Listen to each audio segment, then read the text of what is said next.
नमस्कार दोस्तों, मैं कृष्ण मोहन एक बार फिर से अपने YouTube चैनल के ऊपर आप दोस्तों का हार्दिक स्वागत करता हूं। जैसा कि बच्चों आपको पता है थंबनेल से कि आज हम भारतीय संविधान के सोर्सेज के बारे में पढ़ने वाले हैं। सोर्सेज का मतलब क्या होता है दोस्तों? सोर्सेज का मतलब होता ओरिजिन मतलब कि वो चीज कहां से निकली है। अगर मैं भारतीय संविधान की बात करूं कि भी भारतीय संविधान का ओरिजिन क्या है, सोर्सेज क्या है, तो जो इंडिया का जो संविधान है वो ओरिजिनल संविधान तो है नहीं। हमने क्या किया था कि भी हमने 60 देशों की यात्राएं की और 60 देशों का जो संविधान था उनमें जो बेस्ट नियम लगे वहां से हमने अपने संविधान में कॉपी कर लिया। मीन से 60 देशों के संविधान में से जो जो हमारे को अपनी सिचुएशंस के अकॉर्डिंग ठीक लगा उन पॉइंटों को हमने अपने संविधान में ऐड ऑन कर लिया। इसलिए हमारे देश का संविधान कैसा है? उधार का लिया गया संविधान है, क्योंकि हमने बहुत सारे पॉइंट कहां से ले रखे हैं? उधार से। और मेनली तो जो हमारा संविधान है उसमें ज्यादातर पॉइंट, ज्यादातर नियम हैं जो अंग्रेजों के समय का 1935 का अधिनियम था। जो 1935 का भारत सरकार अधिनियम था तो ज्यादातर नियम तो हमने उधर से ही ले रखे हैं। इसलिए बहुत सारे नियम हमारे जो ब्रिटेन का संविधान है या ब्रिटेन की जैसी शासन प्रणाली है उसी से मिलता जुलता है।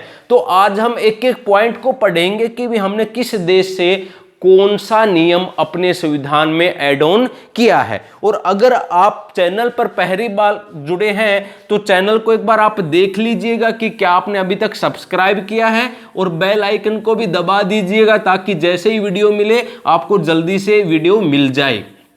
तो देखो, भारत के ऊपर अंग्रेजों का राज था कई सालों तक, तो हमारे को आदत हो गई थी जैसे अंग्रेजों के नियम थे वैसे ही नियम हमने फॉलो करने थे। तो ज्यादातर नियम हमने इंग्लैंड वाले संविधान से ही फॉलो किए। तो इंग्लैंड, ब्रिटेन की बात की जाए तो ब्रिटेन से हमने क्या लिया भाई? सबसे पहले तो ब्रिटेन से हमने लिया विधि निर्माण प्रक्रिया। सबसे पहले तो हम यही देखेंगे ना कि भी कानून कैसे बनाया जाएगा। तो जो कानून बनाने का प्रोसेस है, कानून बनाने का जो इंग्लैंड में जो प्रोसेस था, ब्रिटेन में जो प्रोसेस था, सेम टू सेम प्रोसेस हमने अपने संविधान में भी ऐड ऑन कर लिया। अब वहां पर कानून कौन बनाता है? वहां पर कानून संसद बनाती है। इसलिए हमने जो संसदीय प्रणाली है, संसदीय प्रणाली वो भी हमने कहां से ले ली? इंग्लैंड से। तो ध्यान देना है, कानून बनाने का प्रोसेस, विधि का मतलब होता कानून बनाने का जो प्रोसेस है वो प्रोसेस कहाँ? संसद में। तो जो संसदीय प्रणाली का मतलब क्या है दोस्तों? कि 2 सदन होंगे भाई। एक आपका निम्न सदन होगा, एक आपका उच्च सदन होगा। निम्न सदन को हमने लोकसभा बोल दिया और उच्च सदन को हमने राज्यसभा बोल दिया। तो ये वाला नियम हमने ब्रिटेन से ले लिया। उसके बाद अति महत्वपूर्ण जो ब्रिटेन से नियम था वो था एकल नागरिकता। कौन सा? एकल नागरिकता का मतलब यह है कि भी संपूर्ण देश के नागरिकों की या फिर वहां रहने वाले निवासियों की पहचान एक ही होगी, 2 पहचानें वहां पर नहीं होंगी। जैसे कि भी अब अपना जो ये इंडिया है, अब इंडिया में हरियाणा, यहां पर भाई आपका पंजाब, आपका गुजरात, आपका राजस्थान, मतलब बहुत सारे राज्यों से मिलकर अपना देश बना है। तो अब क्या है कि भी अब हरियाणा का व्यक्ति पंजाब में जाके रह सकता है, बिहार का व्यक्ति हरियाणा में आके रह सकता है, कोई समस्या नहीं है। और ये सब लोग मिलके क्या कहलाते हैं? ये सब की पहचान है भारतीय के रूप में। मतलब एक ये भूमि है, इस भूमि में रहने वाले सब लोग भारतीय कहलाएंगे, ना कि उनको हरियाणवी, पंजाबी या गुजराती के नाम से जाना जाएगा। हाँ, आप निवास कहीं पर भी कर सकते हो। तो इसलिए हमारे को पहचान दी गई पूरे एक देश की। हालांकि पहले हमारा एक जम्मू एंड कश्मीर में था अलग से नागरिकता, लेकिन अब वो खत्म हो गई है। तो अब पूरे देश में एक ही पहचान है कि भी हम क्या हैं? भारतीय हैं। जैसे कि अगर मैं आपको बताऊं दोहरी नागरिकता क्या होती है, भाई दोहरी आपका यूएसए में है, अमेरिका में। अब अमेरिका के जो राज्य हैं, कई राज्यों ने आपस में मिलके समझौता किया कि भी हम मिलके है ना एक अपना ग्रुप बना लेते हैं और उस ग्रुप का नाम होगा USA, United state of America. अब यहां का उनका एक राज्य है, एक राज्य ये है। अब यहां इस राज्य के रहने वाले व्यक्तियों की रिस्पॉन्सिबिलिटी सिर्फ इसी राज्य की है और इस राज्य के रहने वाले व्यक्तियों की रिस्पॉन्सिबिलिटी इस राज्य की है। अब अगर यहाँ का कोई व्यक्ति इस राज्य में आएगा तो उसको उतनी सारी फैसिलिटी नहीं मिलेगी जितनी इस राज्य के व्यक्तियों को मिलती है।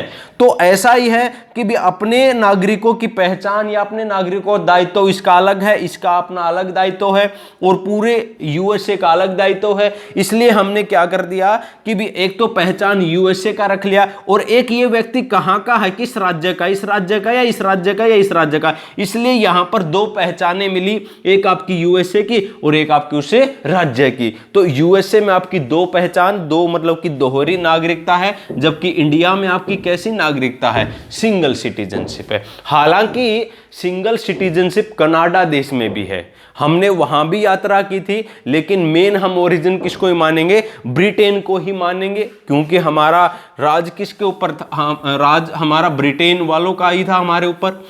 दूसरा हम देखते हैं अमेरिका से। तो अमेरिका से भी हमने बहुत सारी चीजों को बोरो किया है।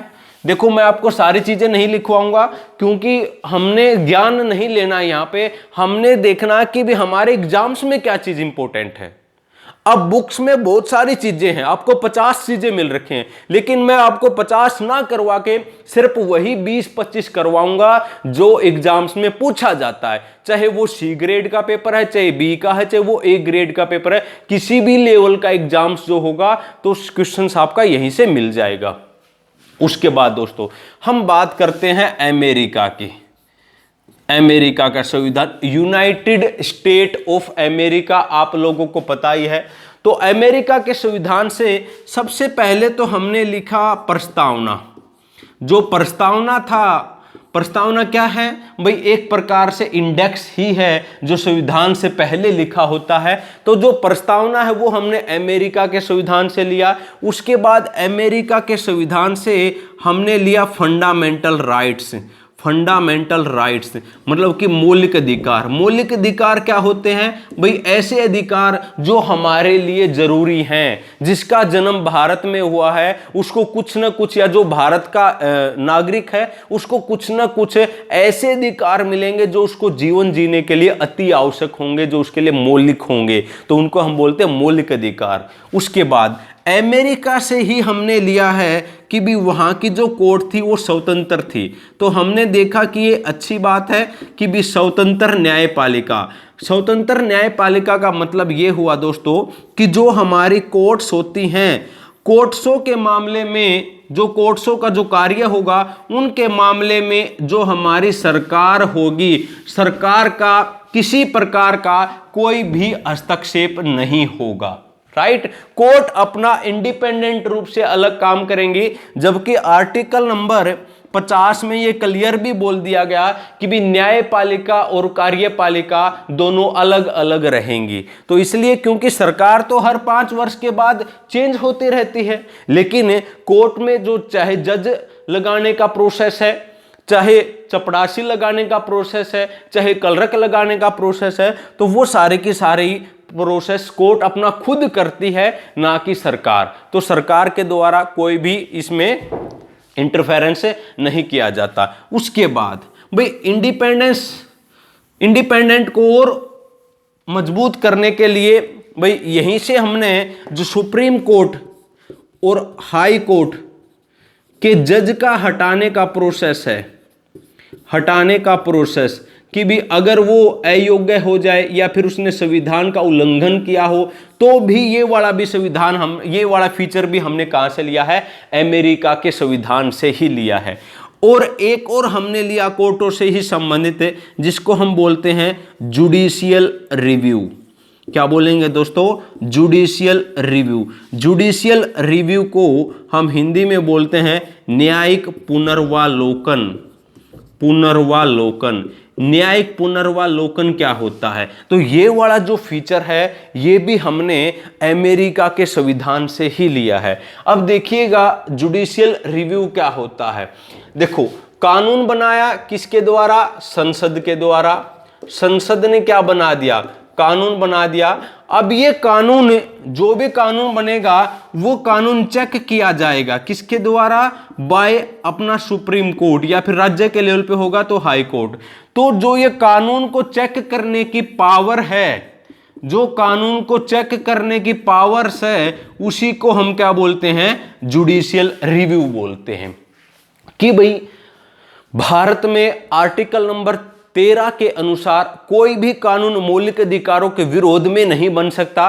तो सुप्रीम कोर्ट ये देखेगी कि क्या संसद के द्वारा बनाया गया कानून कहीं ऐसा तो नहीं है कि वो भारत के संविधान के किसी नियम का उल्लंघन करता हो, और अगर वो उल्लंघन करता है तो सरकार उस कानून को इनवैलिड कर देगी, मतलब कि खत्म कर देगी।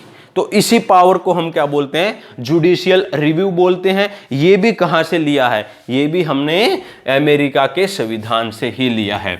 उसके बाद भाई अगर बात की जाए पद की कि और कौन कौन से पद लिए हैं, तो जो हमारा उपराष्ट्रपति है, उपराष्ट्रपति का पद भी हमने कहां से ले लिया? अमेरिका के संविधान से। और वहां पर प्रेसिडेंट के ऊपर जो महाभियोग लगाया जाता है, प्रेसिडेंट पर महाभियोग मीन्स, महाभियोग का मतलब होता है दोस्तों कि भी प्रेसिडेंट को हटाने का प्रोसेस, और महाभियोग अपने संविधान के आर्टिकल नंबर 61 में दे रखा है। कौन से आर्टिकल में? 61 में। और उपराष्ट्रपति का पद किस में है? आर्टिकल नंबर 63 में। तो प्रेसिडेंट को कैसे हटाया जाएगा, वो सारे के सारे नियम भी हमने कहां से ले लिए? अमेरिका के संविधान से ले लिए। तो इसलिए ध्यान रखना है, मोटी मोटी यही चीजें हैं जो एग्जामिनर्स आपसे बार बार पूछता है। उसके बाद दोस्तों हम बात करते हैं एक और महत्वपूर्ण देश, वो है रसिया। रसिया जहां पर समाजवादी इकोनॉमी है और पहले बहुत स्ट्रोंग देश हुआ करता था, यूएसएसआर के नाम से था, लेकिन 1990 में विघटन हुआ, वर्तमान में रसिया के नाम से जाना जाता है। तो रसिया से हमने क्या क्या लिया है वो देखिएगा। सबसे पहली बात तो भाई रसिया से हमने लिया फंडामेंटल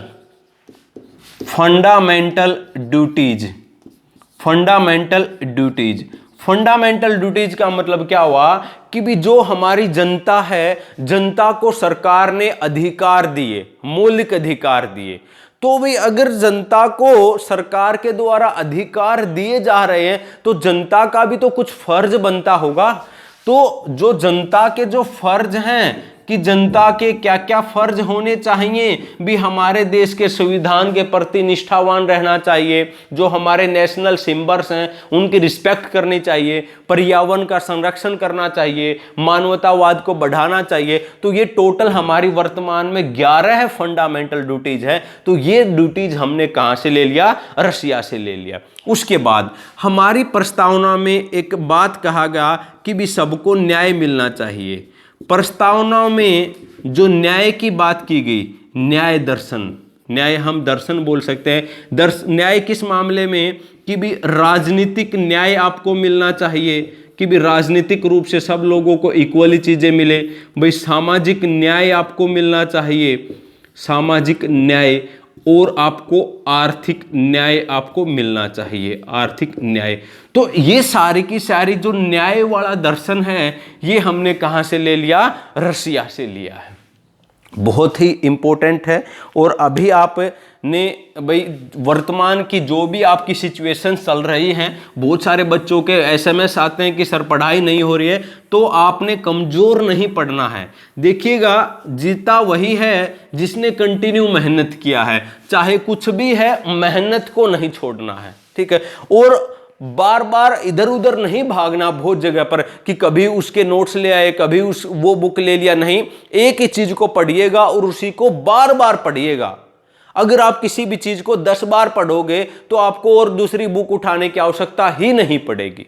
सब लोग अच्छा पढ़ाते हैं, सब बुक्स में कंटेंट अच्छा है, बस बात क्या है कि भी आप एक टीचर्स को एक बुक को फॉलो नहीं करते हो। तो आपने एक जगह पर रहकर और विश्वास रख के चीजों को फॉलो करना है। यकीन मानिएगा 100% आपका सिलेक्शन होगा। आप सिलेक्शन के बिल्कुल नजदीक हैं, बस प्रॉब्लम है तो किस चीज की, लगातार मेहनत करने के और खुद पर विश्वास रखने के। तो विश्वास आप बनाए रखिएगा। उसके बाद दोस्तों हम बात करते हैं फ्रांस कि भी हमने फ्रांस देश से क्या क्या लिया है। देखिएगा, फ्रांस देश से सबसे पहले हमने लिया गणतंत्रात्मक व्यवस्था। जो हमारा देश कैसा है, गणतंत्र है भाई। हालांकि इंग्लैंड हमारा गणतंत्र नहीं है, रिपब्लिक डे जिसको हम मनाते हैं। गणतंत्र का मतलब क्या है? गणतंत्र का मतलब होता है दोस्तों, जब देश का मुखिया, जैसे कि अपने देश का मुखिया कौन है, राष्ट्रपति, जब देश का मुखिया वंशानुगत न होकर निर्वाचित हो, वंशानुगत न होकर निर्वाचित हो, तो वो हमारा गणतंत्र कहलाता है। जैसे अपने देश का मुखिया कौन है, प्रेसिडेंट, तो प्रेसिडेंट का जो बेटा है क्या वही आगे राष्ट्रपति बनेगा? नहीं, वो नहीं बनेगा भाई, उसका चुनाव होगा। जो भी व्यक्ति होगा मीन्स राजा वही बनेगा जो हकदार होगा, राजा का बेटा राजा नहीं बनेगा। इसलिए नौकरी भी उसी को मिलेगी जो उस नौकरी के लायक होगा, जो हकदार होगा। आप लोगों ने पीछे नहीं भागना है कि जो किताब में लिखा हुआ सब कुछ वही आपने याद रखना है, ऐसा बिल्कुल नहीं है, बिल्कुल भी नहीं है। अब अगर मैं सोर्सेज आपको करवा रहा हूं तो बहुत सारे सोर्सेज हैं, बहुत सारी बातें लिखी हुई हैं, लेकिन मैं आपको वो चीजें नहीं करवाऊंगा जो ना तो आज तक एग्जाम्स में पूछी गई है, ना उनका कोई रेलिवेंसी है। ठीक है, तो आपने उनमें से बेस्ट क्या होता है, गाइडेंस हम किसको बोलते हैं, बेस्ट टीचर कौन होता है? बेस्ट टीचर वो होता है जो चीजों को सिंपल वे में बता दे। दूसरा, जहां पर आपको 50 चीजें दे रखी हैं, 50 में से आपको 20 बता दे कि भी आपने 20 चीजों को ही पढ़ना है। तो इसलिए ज्यादा इधर उधर नहीं भागना है, जो एग्जाम्स में पूछा जा रहा है उसी के ऊपर फोकस करना है। अब जो प्रेसिडेंट है अपने देश का, तो उसका क्या होता है, चुनाव होता है। इसलिए हमारा देश कैसा है, गणतंत्रात्मक। और ये वाला फीचर हमने किस देश के संविधान से ले लिया, फ्रांस के संविधान से। उसके बाद भाई फ्रांस के संविधान से हमने लिया था कि भी हमारे यहाँ पर लोगों के पास क्या होनी चाहिए, स्वतंत्रता होनी चाहिए, समानता की बात है वो भी हमने वहीं से लिया भाई, बंधुता की बात है, ये भी कंसेप्ट, ये जो सिद्धांत है, स्वतंत्रता का सिद्धांत भाई, समानता का सिद्धांत भाई, बंधुता का सिद्धांत, ये सब हमने कहाँ से लिया है, ये सब हमने फ्रांस से लिया है। उसके बाद एक और देश है आयरलैंड, जिसके कारण 1916 में हमारे यहाँ पर आंदोलन भी हुआ जिसका नाम था होम रूल लीग आंदोलन। एनी बेसेंट और तिलक के द्वारा इस आंदोलन को शुरू किया गया था। हालांकि शुरुआत तिलक ने की थी, बाद में एनी बेसेंट ने भी इस आंदोलन को ज्वाइन कर लिया था। तो वो आंदोलन आयरलैंड देश से प्रभावित होकर भारत में शुरू हुआ था। तो आयरलैंड से क्या क्या चीजें लिया गया, आयरलैंड सबसे पहली बात तो आयरलैंड से हमने लिया है डीपीएसपी। डीपीएसपी को हम बोलते हैं directive principle of state policy, means Hindi में हम कहेंगे राज्य के नीति निर्देशक तत्व। नीति निर्देशक तत्व, नीति निर्देशक तत्व क्या है, बेसिकली गाइडलाइंस हैं भाई, दिशा निर्देश हैं। किसको, गाइडलाइंस हैं भाई, किसको, राज्य को। अपना राज्य का मतलब यहां पर देश, देश को गाइडलाइंस दे रखिए कि भी आपने है ना जनता को ये चीजें देनी है। आपने जनता में महिला और पुरुष के वेतन के बीच में कोई भेदभाव नहीं रखना है, इनको फ्री कानूनी एड देना है, रोजगार देना है, SC ST के हितों का संरक्षण करना है, 0 से 6 वर्ष के बच्चों को शिक्षा देनी है, पर्यावरण का संरक्षण करना है, पुरानी इमारतों का संरक्षण करना है। तो बहुत सारी चीजें इसमें गाइडलाइंस दे रखा है राज्य को। हालांकि ये चीजें जरूरी नहीं है, सरकार तभी देगी जब सरकार के पास है पैसा होगा, टाइम होगा, रिसोर्सेज होगा।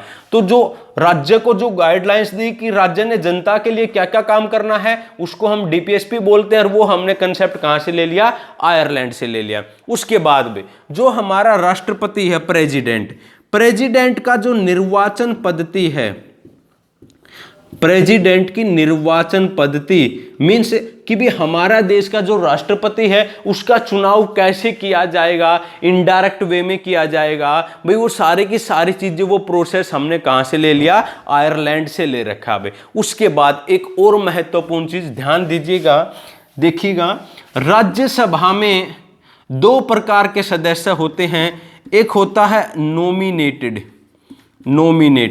और एक सदस्य होते हैं इलेक्टेड।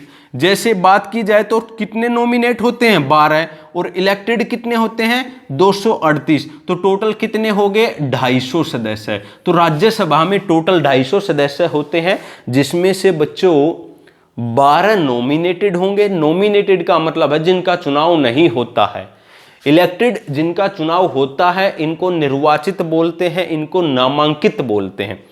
तो 12 सदस्य नॉमिनेटेड होंगे, ये वाला कंसेप्ट हमने कहां से ले लिया, आयरलैंड से।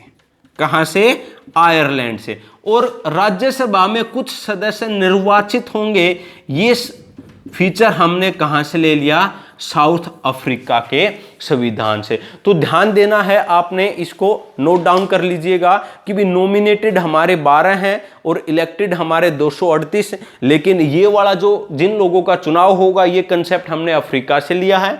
नॉमिनेटेड वाला कंसेप्ट हमने कहां से ले लिया, ये हमने ले लिया आयरलैंड से ही, राइट। और इसी के साथ में मैं अफ्रीका का यहां और लिखवा देता हूं कि अफ्रीका से हमने और क्या लिया है भाई। अफ्रीका से हमने आर्टिकल नंबर 368 लिया, उसमें यह कहा गया कि भी हम संविधान में संशोधन भी कर सकते हैं। संविधान में संशोधन की जो प्रक्रिया है वो हमने कहां से ली है, साउथ अफ्रीका के संविधान से। तो ध्यान देना मेरे प्यारे बच्चों, कंफ्यूज नहीं होना है, एक एक पॉइंट वही है जो बार बार आपको एग्जाम्स में पूछा जा रहा है। आपने वो पूरी लिस्ट याद नहीं करनी है, जितना लिखवा जा रहा है मोर देन सफिशिएंट है, राइट। उसके बाद हम डिस्कशन करते हैं भाई ऑस्ट्रेलिया से। तो ऑस्ट्रेलिया से हमने क्या क्या लिया है, सोचिएगा, बताइएगा, अगर आपको याद है तो गौर कीजिएगा कि क्या क्या हमने ऑस्ट्रेलिया से लिया है। तो एक तो क्वेश्चन बार बार ही पूछा जाता है ऑस्ट्रेलिया वाले पॉइंट से कि भी समवर्ती जो सूची है, कॉन्करेंट जो लिस्ट है, वो हमने कहां से लिया है, ऑस्ट्रेलिया से लिया है। देखिएगा, ऑस्ट्रेलिया से हमने क्या लिया, समवर्ती सूची, समवर्ती सूची, कॉन्करेंट लिस्ट हम इसको बोलते हैं। तो अब आपको यह पता होना चाहिए कि कॉन्करेंट लिस्ट क्या होती है। देखो, सूची, सूची का मतलब क्या है, सूची आपने सुना होगा ना कि सूची बना लो, लिस्ट बना लो, मतलब कि आपने क्या क्या काम करने हैं वो लिख लीजिएगा। तो ऐसे ही भारत में जितने भी काम हैं उन कामों का बंटवारा कर रखा है और उनकी सूचियां बना रखी हैं। एक सूची है संघ सूची, दूसरी सूची है राज्य सूची और तीसरी सूची है कौन सी, समवर्ती सूची, राइट। अब देखिएगा, जो संघ सूची में जो है मीन्स 100 के आसपास हमारे यहाँ पर कार्य हैं, कितने हैं 100। राज्य के पास 61 काम है, समवर्ती के पास 52 काम है। मीन्स संघ का मतलब है इन 100 कार्यों पर काम कौन करेगा, केंद्र सरकार। 61 काम कौन करेगा, राज्य सरकार। और समवर्ती का मतलब है केंद्र और राज्य जब मिलके काम करें, मीन से राज्य सरकार और केंद्र सरकार जब जो काम मिलके करें उसको हम बोलते हैं समवर्ती सूची। तो ऐसे काम कितने हैं जो मिलके काम करेंगे, ऐसे काम दोस्तों 52 हैं। तो अब ये कह रहा है, ये जो दोनों कंसेप्ट है ना, संघ सूची और राज्य सूची, ये तो हमने कहां से ले लिए थे, 1935 के अधिनियम से। ध्यान देना है, कंफ्यूज नहीं होना है। ये हमने कहां से ले लिए थे, 1935 के अधिनियम से हमने इसको ले लिया था। जबकि जो समवर्ती सूची है ये हमने कहां से लिया, ये हमने ऑस्ट्रेलिया से ले लिया। उसके बाद बात ये आती है कि भी अब ये वाले काम हमने डिवाइड तो कर दिए, लेकिन उसके बाद भी तो ऐसा काम हो सकता है जो हमने डिवाइड या कैटेगराइज ना किया हो, या तो हमारे से गलती से रह गया हो, या फिर कोई नया काम निकल आए। अब नया काम निकलेगा तो फिर लड़ाई होगी कि भी केंद्र करेगा या राज्य करेगा। केंद्र कहेगा मैं नहीं करूंगा, राज्य बोलेगा मैं नहीं करूंगा, या फिर दोनों कहेंगे हम ही करेंगे। तो अब उस लड़ाई को सुलझाने के लिए क्या किया, एक और देश में हम गए थे जिसका नाम था कनाडा। तो उस देश में हमने क्या देखा कि भी उसमें एक खास फीचर यही था कि भी जो इन सूची के अलावा बाकी बचे हुए कार्य हैं, बाकी बचे हुए कार्य किसके द्वारा किए जाएंगे, केंद्र सरकार के द्वारा। ये क्लियरली बात बोल दिया गया कि भी बाकी बचे हुए कार्य किसके द्वारा किए जाएंगे, केंद्र सरकार के द्वारा। और इसके लिए एक स्पेशल नियम भी बना दिया जिसका नाम है आर्टिकल नंबर 248। बाकी बचे हुए कार्य केंद्र सरकार के द्वारा होंगे, इसको हम बोलते हैं दोस्तों अवशिष्ट शक्तियां। क्या बोलते हैं, अवशिष्ट शक्तियां, रेजिडुअरी पावर्स। तो अवशिष्ट शक्तियां हमने किस देश से ले लिया, ये हमने ले लिया कनाडा से। कहां से, कनाडा से। तो समझ आ गया होगा, हमने लिस्ट के बारे में पढ़ा है। दो ऊपर वाली लिस्ट ले ली हमने 1935 के अधिनियम से, समवर्ती सूची हमने ले लिया भाई कहां से, ऑस्ट्रेलिया से। जो बाकी बचे हुए कार्य हैं वो हमने कहां से ले लिया है, कनाडा से ले लिया। अब जो ऑस्ट्रेलिया है यहां से हमने एक और फीचर लिया है जिसका नाम है ज्वाइंट सीटिंग। ज्वाइंट सीटिंग, इसको हम हिंदी में बोलते हैं संयुक्त अधिवेशन।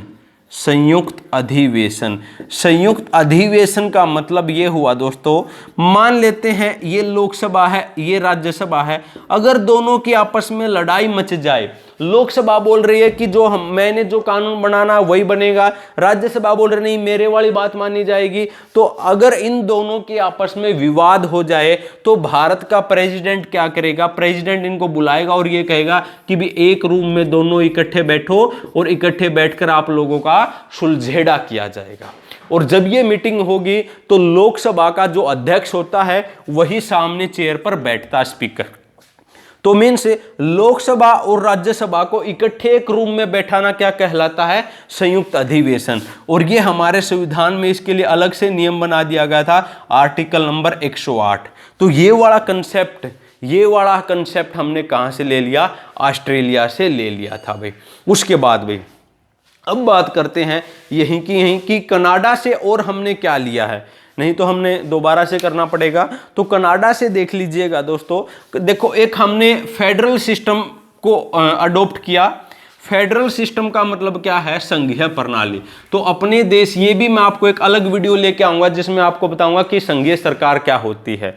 तो अभी के लिए इतना ही समझिएगा कि कनाडा से हमने और क्या लिया कि भी संघीय सरकार है हमारा देश। हमारे देश की सरकार कैसी है, संघीय प्रणाली। संघीय प्रणाली, ठीक है। संघीय प्रणाली का मतलब क्या है, जहां पर पावर्स क्या हो, डिवाइड हो, किसके बीच में, राज्य एवं केंद्र सरकार के बीच में। मींस पावर बराबर की हो, कुछ राज्यों के पास पावर है, कुछ पावर केंद्र के साथ है, ये है संघीय प्रणाली। लेकिन कनाडा से हमने लिया कि भी सख्त केंद्र के साथ, सशक्त केंद्र के साथ संघीय प्रणाली। मतलब जो ये सशक्त केंद्र के साथ है ना संघीय प्रणाली, ये हमने ली है कनाडा से। कनाडा में क्या है, केंद्र सरकार मजबूत है। तो हमने कहा कि भी हम पावर्स को तो डिवाइड करेंगे लेकिन ज्यादा पावर केंद्र सरकार के पास ही रहेगी। और ये कंसेप्ट हमने लिया है कनाडा से। उसके बाद दोस्तों हम डिस्कशन करते हैं, बहुत ही आसान है, बार बार पूछा जाता है, जर्मनी। तो जर्मनी देश से हमने लिया था कौन सा, बताइएगा, सोचिएगा तब तक। और हाँ, अगर आप अभी तक भी वीडियो को देख रहे हैं इसका मतलब you are a sincere student. तो कमेंट जरूर कीजिएगा और ऊपर देखिएगा कि आपने लाइक किया है। अगर लाइक नहीं किया है तो वीडियो को लाइक भी कीजिएगा, क्योंकि आप लोगों के और मेरे बीच में जो कनेक्टिविटी है का जो सोर्स है वो यही है, आपके लाइक और आपके कमेंट ही हैं।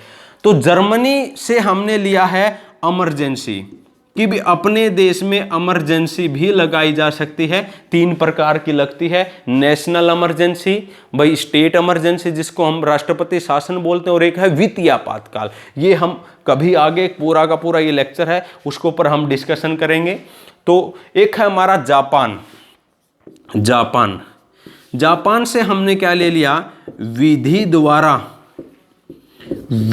द्वारा स्थापित प्रक्रिया। Procedural establish by the laws, मतलब क्या हुआ कि भी जो भी इस देश में होगा वो कानून के तहत ही होगा, कानून के तहत ही होगा। कानून भी बनेगा तो विधि के द्वारा ही बनेगा, राष्ट्रपति का चुनाव होगा तो भी विधि के द्वारा ही बनेगा। मतलब जो नियम में जो बना रखे ना कि संसद नियम बनाएगी, तो वो भी एक नियम हमने बना रखा कि संसद ही नियम बनाएगी। भाई इसमें हमारा क्या होगा, इसमें हमारा कंटेंट भी चेक किया जाएगा, प्लस में मेथड भी चेक किया जाएगा, क्या दोनों की दोनों चीजें हमारी वही है जो हमने कानून बना रखा है। तो दोस्तों आज के लिए हमारा इतना ही है, तो वीडियो को लाइक जरूर कीजिएगा, प्लस में इसको अपने स्टेटस पर भी लगाइएगा। थैंक यू दोस्तों, फिर मिलते हैं